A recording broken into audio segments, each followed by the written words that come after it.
आज मी एका विशेष अशा शेतकऱ्याची आपल्याला भेट घालणार आहे.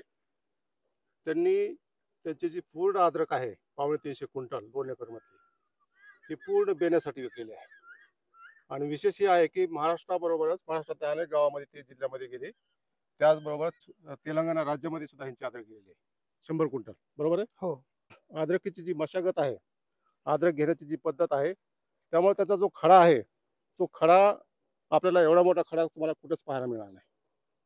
उबट वाढतोय चांगला, लांबी जास्त आहे, रसरशीतपणा जास्त आहे आणि त्यामुळं ही जी अद्रक आहे, ती बेने म्हणून सर्व विकलेली आहे आणि एकदम निरोगी अद्रक आहे ती. कुठलीही त्याला कंदकुज नाही, कंदसड नाही. तर ही अद्रक त्यांनी बेण्यासाठी किती विकली, कशी विकली आणि अद्रकीचं उत्पादन कसं घेतलं, याची माहिती आपण आज या शेतकऱ्याकडून तुम्ही बेनं जी विकलंय, हो. तर मी आता छत्रपती संभाजीनगर जिल्ह्यामधले बरेच अद्रकीच्या शेतकऱ्यांशी भेटलो, बोललो. हो. तर त्यांची साधारणतः 10,500 ते 11,000 क्विंटल प्रमाणे बियाणं गेलेलं आहे. हो. तर तुम्ही 12,000 तुमचं क्विंटल बियाणं गेलं, बरोबर आहे? हो. हो. हे कशामुळे गेलं हे? हे माझी अद्रकच स्ट्रॉंग होती. पूर्ण लंब्या गांडीचा खडा होता. जवळपास 1.5 किलो 2 किलोचा खडा होता पूर्ण. हां. आणि पूर्ण उभट वाढलेली होती. हे माहीम 2चं बेणं होतं. बरं, त्याच्यामुळेच याची कांडीच लांबी होती. बरं. आणि ते पंजा म्हणतो आपण. हां. त्या पद्धतीचं बेणं आणि ते शेतकऱ्यांना आवडलं. बाहेरच्या राज्यामधले पण शेतकरी आले आणि ते बेणं इकडून घेऊन गेले. आणि महाराष्ट्रामध्ये पण बऱ्याचशा जिल्ह्यामध्ये माझं बेणं कुठं-कुठं गेलं. गेलं बियाणं सांगा ना? इकडं बुलढाणामध्ये गेलं, हां, मेकर, हां, इकडं कन्नड, नाशिक, हां. त्या साईडला माझं बेणं गेलं. आणि तेलंगणामध्ये किती गेलं? तेलंगणामध्ये 100 क्विंटल बेणं गेला. 100 क्विंटल? हो, हैदराबाद जवळ गेलं ते. हैदराबादपासून 30 किलोमीटर होतं. बरं. तिथं 100 क्विंटल गेलं. शेतकरी बंधूंनो, यांची आता अद्रकीची लागवड म्हणजे काढणी पूर्ण झालेली आहे आणि ही त्यांची जी 2 एकर क्षेत्र आहे, ही 2 एकर ते क्षेत्र आहे. या 2 एकर क्षेत्रामधून त्यांना पावणे 300 क्विंटल म्हणजे जवळपास एकरी 150च्या आसपास यांना उत्पादन आलेलं आहे. ही अद्रकीचं जे पीक आहे, हो. ते किती महिन्यामध्ये हे तुम्हाला उत्पादन मिळाले? हे याला 8 महिन्यामध्ये मला उत्पन्न मिळालं. 8 महिन्यामध्ये. 8 आणि महिने. तुमचा हा पंजा जो आहे, हो. तो एकदम मोठा आकारानं रसरशीत आणि जास्त लांबीचा तुम्ही भेटला म्हणताय. हो. तर मला सांगा, की ही कशामुळे भेटलाय? की तुम्हाला विशेष काय आहे, की त्याच्यामुळे तुमच्या अद्रकीची वाढ चांगली झालेली आहे? लागवड केल्यानंतर मी 2 ते 3च बोटं त्याच्यावरती माती घेतली. हं, नंतर अद्रक उगवून आल्यानंतर परत थोडा बेसल डोस दिला मी हं, रासायनिकचा. हं, आणि परत भर लावून घेतली. हं, परत 4 बोटं त्याला भर लावली. हं, फावडीच्या साहाय्याने भर लावली. हं, आणि ती भर लावल्यानंतर परत 1.5 महिन्याने मी त्याला परत भर लावत गेलो. हं, म्हणजे दीड महिन्याच्या अंतरानं भर लावत गेलो आणि ते वाढत गेलं. हं. त्याच्यामध्ये काही फवारण्या होत्यात, काहीतरी जीएसचा. नाही, त्या भर दिली म्हणता, मग शेतकरी करत नाहीत का हे? काही शेतकरी करतात, पण ते टाईमावर भर देत नाही. किती ती भर दिली देतात काही आता तुम्ही? शेतकरी एकदाच भर देऊन टाकतात. ते म्हणतात आपल्याला भर द्यायचं कामच नाही. आणि हां, त्या शेतकऱ्याला वाटतं आपल्याला अद्रकला भर द्यायची ना, भर द्यायची फक्त. पण ती टप्प्याटप्प्यानं 4-4 बोटच अशी भर येत गेली पाहिजे. आणि म्हणजे त्याला हवा खेळती राहते. हां. जमीन बी भुसभुशीत राहते आणि ते मुळ्यांना हवा खेळते असल्यानंतर ते कोमावरती चांगल्या प्रकारे येतात. मग हे तुमची त्यामुळेच माझी ही अद्रक वाढत गेली. म्हणजे टप्प्याटप्प्याने तुम्ही भर लावल्यामुळं तुमचा जो हा पंजा आहे, हो. असा उभट वाढत गेला का? उभट वाढत गेला. हां, कारण की मी दाट लागवडी लावलेली होती 10 हां, ते 12 क्विंटल. हां, मग अद्रकला काही फिगर नसतो. हां, जिकडे जागा असली तिकडे तो पांगतो. मग हां. आजूबाजूला जागा नसल्यामुळे ते वरतीच पांगत गेला आणि त्याला माती लावत गेल्यामुळं आणि आपण जैविकचा वापर करत गेल्यामुळं पण बरं. मुळ्या वाढायला, हं, मायक्रोरायझा वगैरे. हं, मग ते मुळ्यावरती फुटत राहतात हं. आणि ते वरती ते वाढत गेलं ते. नाही, तुम्ही म्हणताय की इतरांपेक्षा मी दाट लावली. हो. पण मला काय कळलं नाही, दाट लावली म्हणजे काय, कशी लावली तुम्ही? दाट लावली म्हणजे म्हणजे बाकीचे शेतकरी काय कसे लावतात, काय अंतरावर, तुम्ही कसे लावतात ते? काही शेतकरी 9 इंचावर लावतात, हां, काही असा 1 हितावर लावतात. हां. मी असे टिचावरच लावतो. म्हणजे 3 तीच ते बरंच.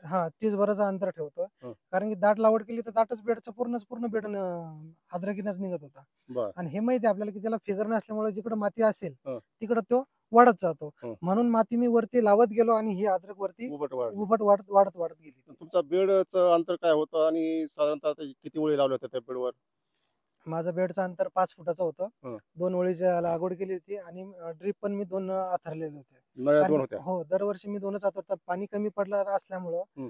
आणि पाणी कमी आमच्याकडे पाणी कमीच राहतं. त्यामुळे मी 2 नळ्या टाकल्या की 1 घंट्यामध्ये आपला पूर्णच्या पूर्ण बेड ओला होतो आणि सर्व मुळ्यांना आपला मुळ्या ओल्या होतात. ओल्या होतात. त्याच्यामुळे ते अद्रक स्ट्रॉंग राहते. तिला कमी पडू दिलं नाही मी यावर्षी. आणि एकच नळी टाकली तर काय होतं? एक नळी टाकली तर ते आपण मधोमध नळी टाकतो. हां, इकडच्या साईडला एक लाईन असते आणि इकडच्या साईडला लाईन हां, असते. शेतकऱ्याला पाणी कमी पडलं किंवा ते काय करतात, एकच घंटा चालवतात. हां, हां. किंवा जास्त चालवतात. हा. ज्याच्याकडे भरपूर पाणी ते जास्त हा. चालवतात. पण आपण जे खतं वगैरे दिले राहतात हा. ते पूर्ण खाली जातात. हा. आणि शेतकरी काय करतात, ड्रिपरचा वापर ताशी 4 लिटर चा वापर करतात. हम्म. 4 लिटरचा केल्यामुळे ते काय होतं, फास्ट पाणी पडतं आणि ते फास्ट खाली जातं. खाली जात. हा. मी ड्रिप नेटाफेमचा वापरतो. हम्म. त्याच्यामध्ये पावणे 2.25 लिटरचा डिस्चार्ज आहे त्याच्या हम्म. तासीचा. किती? 2.25. 2.25 लिटर. हा, बर तासाला. बर बर. मग ते हळूहळू पडत राहते. मग ते हं. हळूहळू पडल्यामुळे जमीन अशी पसरत पाणी असं पसरते, म्हणजे ओलावा जास्त तयार होतो. बर बर. आणि आपलं जे खतं वगैरे दिले राहतात ते खाली पण जात नाही. हम्म. तेवढ्या मुळ्यांनाच ते राहतात. बर. आता बरेचसे शेतकरी काय करतात, बऱ्याच शेतामध्ये जी वारंवार त्या शेतामध्ये अद्रक घेतात, तिथं कंदकुज किंवा सड हो, हा रोगाचा प्रादुर्भाव होतो. हो. आणि त्यामुळे तिथलं बियाणं त्यांना सारखं दुसरीकडून बियाणं आणावं लागतं. बरोबर. आणि मग ही तुमच्याकडे कंदकुज नव्हती का? नाही, माझी कंदुकच नव्हती. आता पण हे वावर जर बघितला, हा. याचा ढाळ पूर्णपणे खाली आहे. म्हणजे इकडून पण एक लाईन काढलेली आहे. पूर्ण पाणी मी काढलेलं आहे. अद्रकला सड फक्त पाणी साचून राहिले तर पाणी साचून राहिलं आणि वरचा पाऊस राहतो. हा. त्या वरच्या पावसानं आणि ते वरचं पावसाचं पाणी जर साचलं, हा. तर तिथे 100% सड येणार म्हणजे येणार. म्हणजे पाणी साचून राहिलं की सड येण्याचं प्रमाण वाढतं. वाढतं. परंतु बऱ्याचदा काय होतं की वारेमाप रासायनिक खतं, हो, वारेमाप बुरशीनाशक, कीटकनाशक, रासायनिक हो.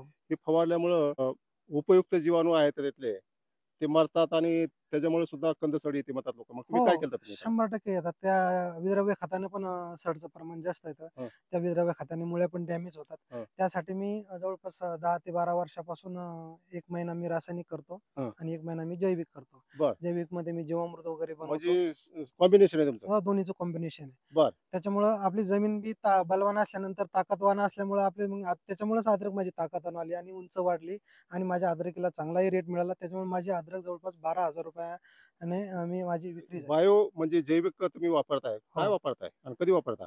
जैविक मी दर महिन्याला वापरतो हं. आणि ट्रायको सुडो हे आपल्या औरंगाबादला रेल्वे स्टेशनच्या पलीकडे बायोमिक्स म्हणून मिळते कृषी विज्ञान केंद्रामध्ये आणि 200 रुपये लिटर प्रमाणे मिळतं आणि अ, त्याच्यामध्ये दोन्ही प्रकारचे बॅक्टेरिया असतात. हा, एक मिनिट. शेतकरी बंधूंनो, यांनी बायोमिक्स सांगितलं म्हणून बऱ्याच जणांना ते कळणार नाही.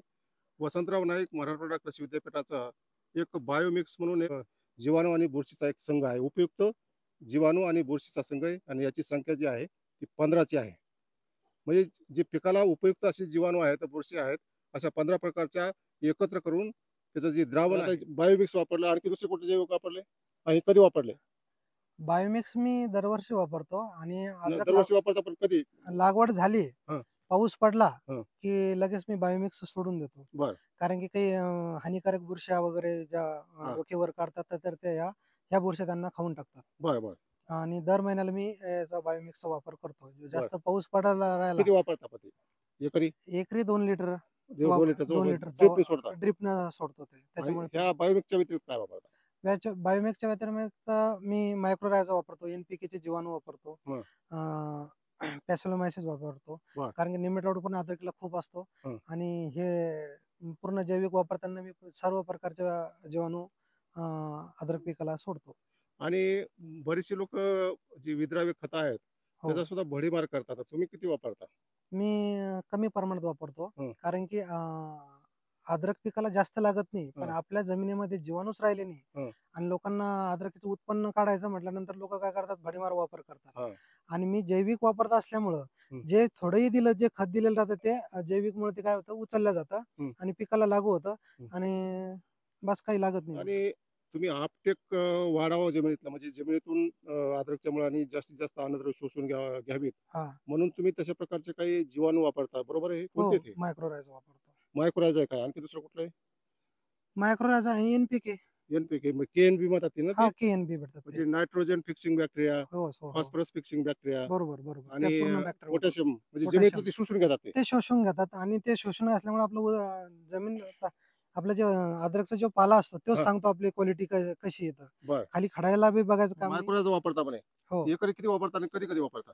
मायक्रोरायझा ज्यावेळेस मला जैविक सोडायचं हा. त्यावेळेसच मी मायक्रोरायझा वापरतो. हा. कारण रासायनिक सोडलं की ते मायक्रोरायझा सोडायचं काय चालत नाही. हा. त्याच्यामुळे 1 महिना मी जैविक करतो, तर 1 महिना माझा 2 वेळेस माझा मायक्रोरायझा जातो. बर.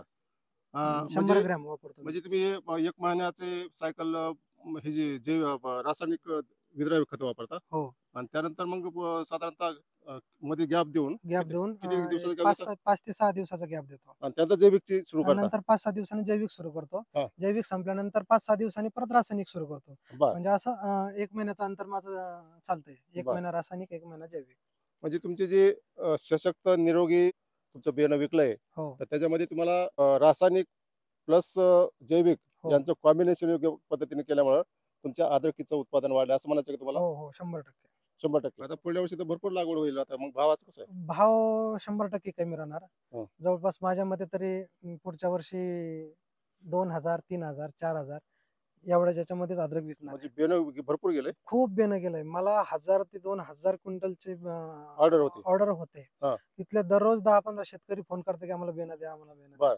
पण बेनच संपून गेलंय. बर. कारण की बेण्याची क्वालिटी वगैरे चांगली होती. त्यानुसार मी प्रत्येक शेतकऱ्याला विचारलं की यावर्षी तुमची अद्रक किती होती आणि पुढच्या वर्षी किती लागवड करणार? हम्म. सर्व लोक म्हणताय की मला डबलच करायची. नवीन शेतकरी पण खूप घेत आहे. हम्म. हा अंदाज घेऊन मी आता लागवड कमी करणार हम्म. आणि त्याच्या पुढच्या वर्षी थोडा गॅपच राहणार. बर.